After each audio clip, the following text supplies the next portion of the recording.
life, the meaning of his life. And it prompted him to embark on the spiritual search and journey. And so it was in the early 1950s, the father showed an avid interest in religions and spiritual matters. He even subscribed to magazines like the Rosicrucian. I don't know if those of you here tonight would remember magazines like the Rosicrucian and the magazines that came from the Theosophist Society. And he subscribed to these magazines. And I remember reading them at primary school. I was reading all these magazines myself, these journals that came.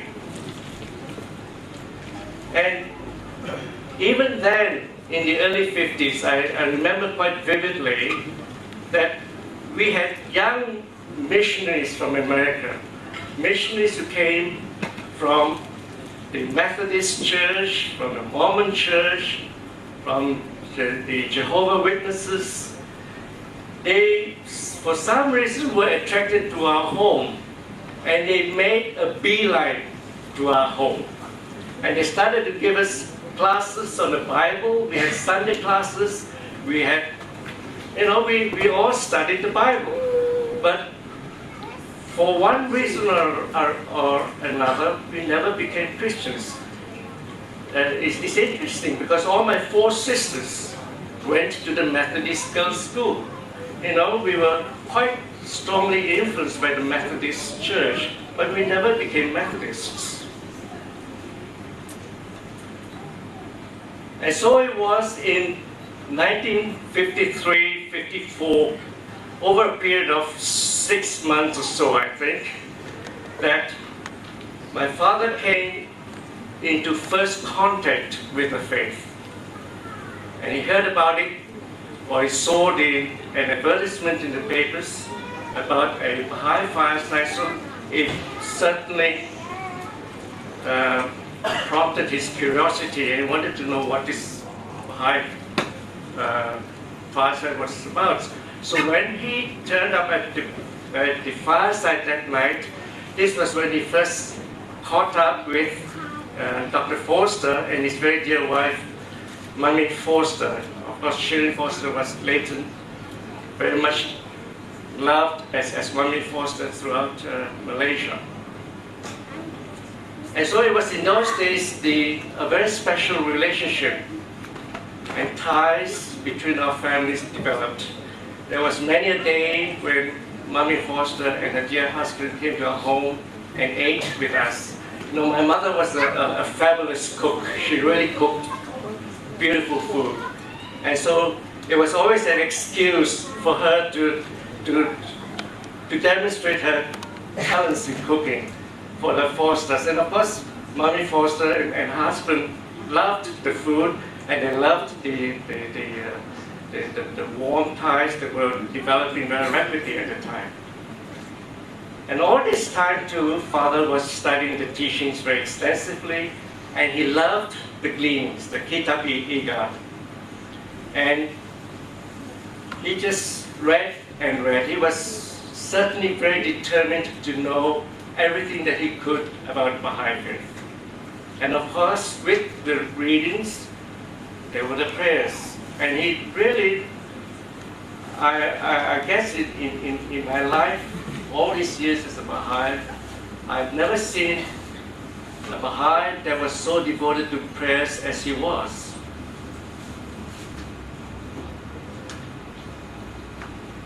So Father's journey to spirituality began in those early days. He investigated, he studied, and as I recall, he decided he was going to take a couple of weeks off work. He shut himself up in his room and read. And that's it. When he emerged from his room, he knew this is the faith that he wanted, and this is the faith that he was to espouse for the rest of his life. So Father's journey to spirituality is really 50 years in the making of this journey. And it's highlighted and reflected by the celebration that is taking place this weekend. Now, Father was not content just to be the Baha'i in his own family. He felt that the Bahá'í Faith was meant also for his family. He was very much a family man. He loved his family dearly, and he wanted to share the gift of this faith with his children, and also with his wife, my mother.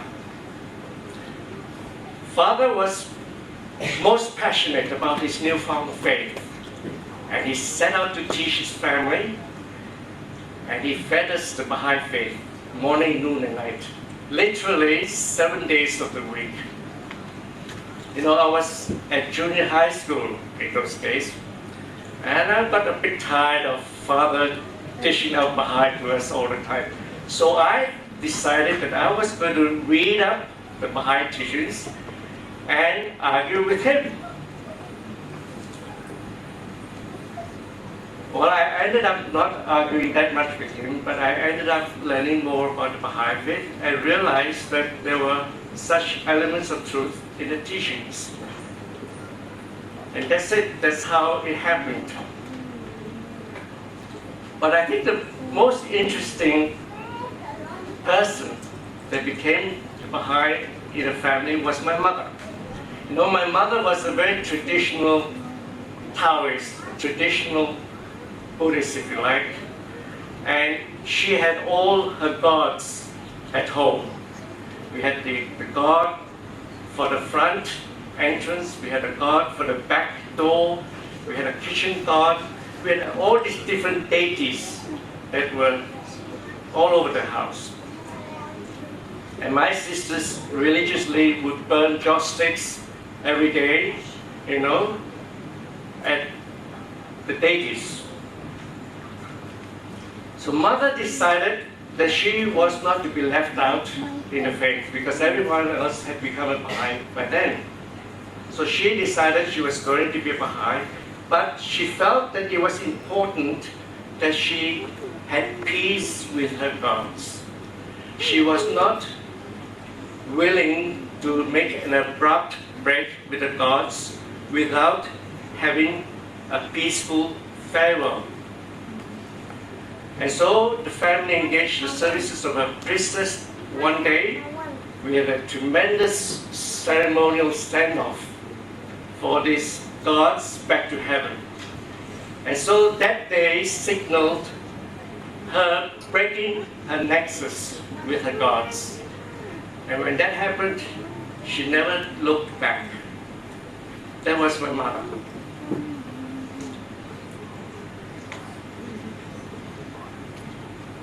You know, when I was on pilgrimage in 1964, and in those days pilgrims stayed at the house of Baji, the mansion, because we were very small numbers, and we had this privilege of spending 2 nights in Baji. And in those days, the pilgrims going to Baji were always accompanied by a hand of the course. And at this particular time, hand of the course, our cousin Faisal was there. And one night, he started to talk about certitude.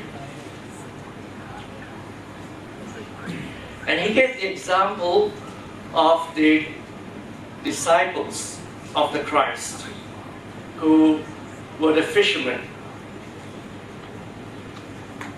And he said that when Christ walked on the shores of the Sea of Galilee, he came upon these fishermen. And he walked up to them and he beckoned them to come forward, to come out of the water. And when these fishermen looked up into his eyes, what did they see? They saw certitude. And they cast their nets in the sea, and followed the Christ and became the fishers of men. And I like to believe that Father had a certitude of faith that stayed with him for the rest of his life. He became his fortress, his well-being, and his happiness. Well, you can see this is our home that became the Baha'i Center. And you can see here the 7 children. On the left,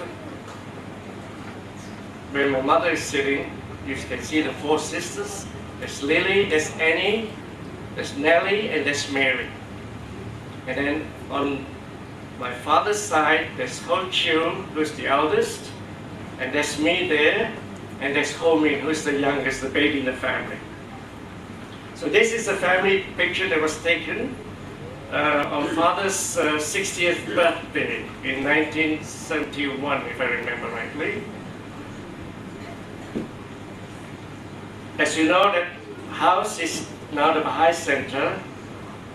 Father and my mother both decided that they would endow their home to the Baha'i Center, but they were very gracious. They approached the children and asked the children if it was okay for this to take place. And every one of us unanimously agreed. There was no reason for any one of us to say no. So we all said, yeah, for sure, let's all do it, because it's only a home, but it is much better if it is a Baha'i Center. So that's how it happened, with my parents giving their home as the first Baha'i endowment. Now, I think for those who are from Chinese background, they are aware that every family has a family plaque, which is hung above the entrance of the house. My father decided to remove this plaque, this family plaque, and he handed over to his youngest brother. This is Leong Tat Poi, who is Irene Leong's father. And so in the place of this family plaque, Father mounted a very big gold sign and called it the Baha'i Center. Now this is a very interesting time in the unfoldment of the faith in Malacca. You have to take yourself back to those days. We were just a very small band of believers. We had very little literature to go by. There was very little to see of the Baha'i Faith at all. There was no structure, but mind you, it was a tremendous time of teaching activities and meetings. And these were such soul-stirring days of messianic fervor, particularly for the early believers from a Christian background, realizing the truth of the second return of the Christ. It was quite an exciting time. I often wonder why it was like that. Malaysia has a very special significance in the sense that right from the word go, as it were, the first handful of believers took on the challenge of teaching the faith themselves. They never left it to the pioneers to do it. They never sat back and said to the pioneers, please, you go ahead and do the work while we sit back and watch you. That was not the case at all. I think I'm taking too much time. Am I?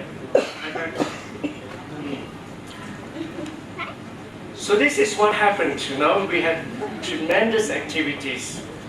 Every weekend there was some teaching to places like Jasin, Al-Gajah, and Masjid Tana, and rubber estates and so on.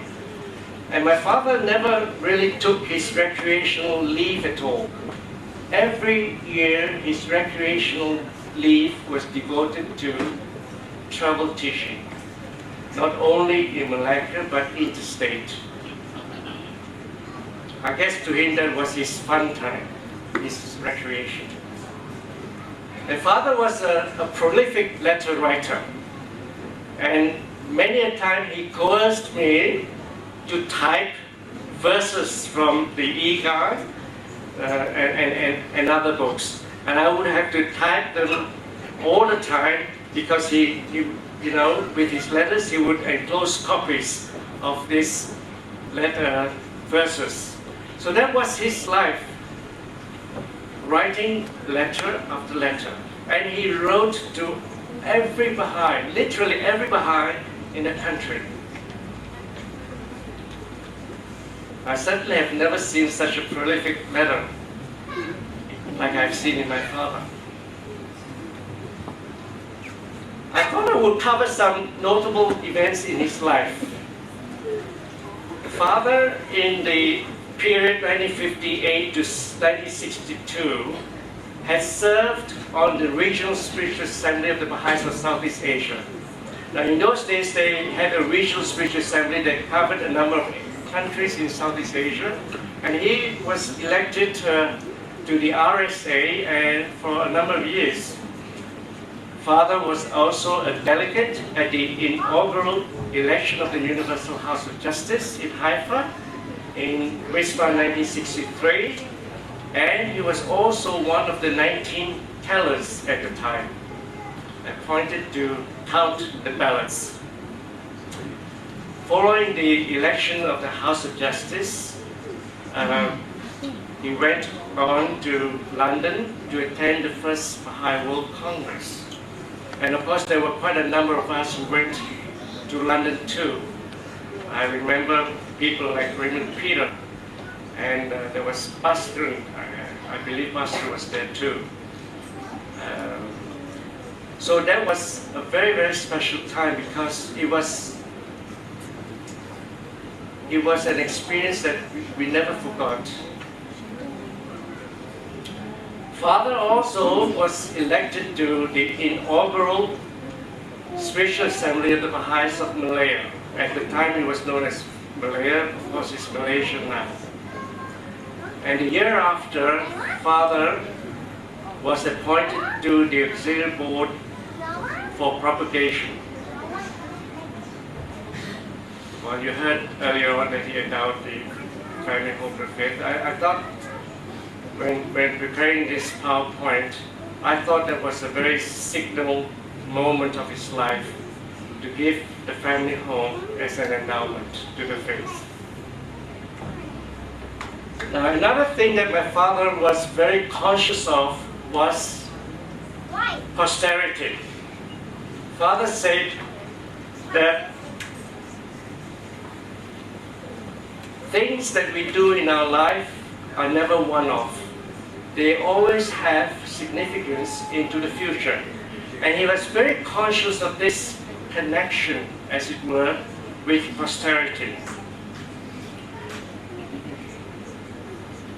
He believed that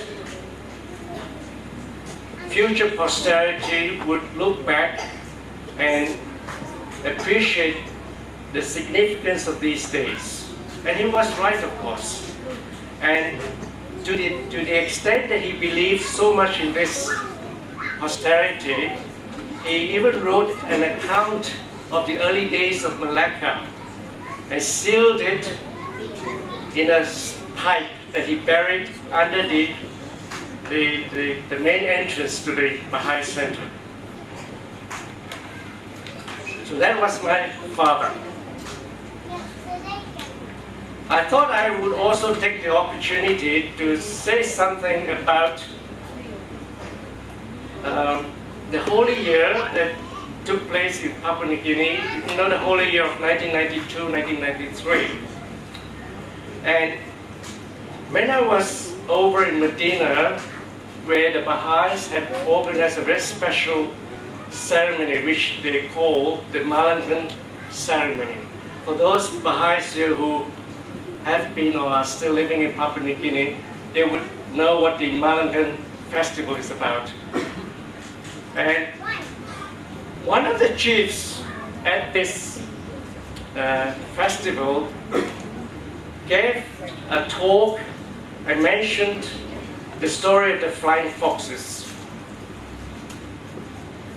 I think many of you know what flying foxes do, right? They fly out at night and they eat the fruits of the trees.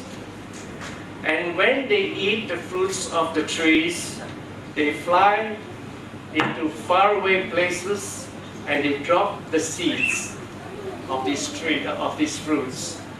And of course, in time, these seeds sprout into trees. And thereafter, these trees bear fruit. And so, I thought this was a very significant story because it certainly exemplifies what has happened to Malaysia since those days. 50 years on, we now see not just 1,000 Baha'is or 2,000 Baha'is, we are seeing tens and tens of thousands of Baha'is. And this really is the miracle of the faith, that 50 years on, here we are talking about what happened 50 years ago. So I don't know what will happen 50 years from now.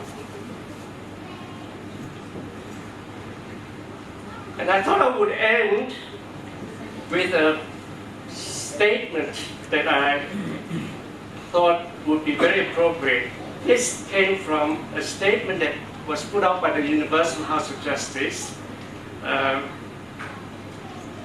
in 1999. However great the turmoil, the period into which humanity is moving will open to every individual, every institution, and every community on earth unprecedented opportunities to participate in the writing of the planet's future. Soon is Baha'u'llah's confident promise. Will the present-day order be rolled up and the new ones spread out in its state? I like this one because Father often quoted this verse to the Baha'i friends. Soon will the present-day order be rolled up and the new one spread out in its state. There's another verse I thought that I would include which is very interesting, and this also has come from the Universal House of Justice.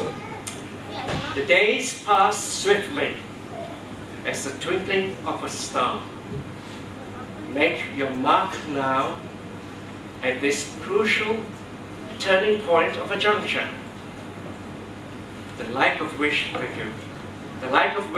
shall never return. Make that mark in deeds that will ensure for you celestial blessings, guarantee for you, for the entire race, a future beyond any earthly reckoning. Now, isn't that so powerful? The remarkable thing, though, is for all of us to remember that each and every one of us here tonight we all have this tremendous opportunity to write the future. Think about it, you know. We are all writing history right now. We're not talking about 50 years hence. We're not talking about 10 years from now, or even 1 year from now. We are talking about now, you know, and every one of us, everyone here has the tremendous bounty, privilege, and also the responsibility. And it's such a powerful statement. I just love this one because, you know, in that sense, Father made his mark literally on the 20th century. And the traces of this mark are still lingering, and they will not fade away. And I don't believe that Father was any more special than anyone here. He saw the light. He caught the accents of the voice of Baha'u'llah like the nightingale.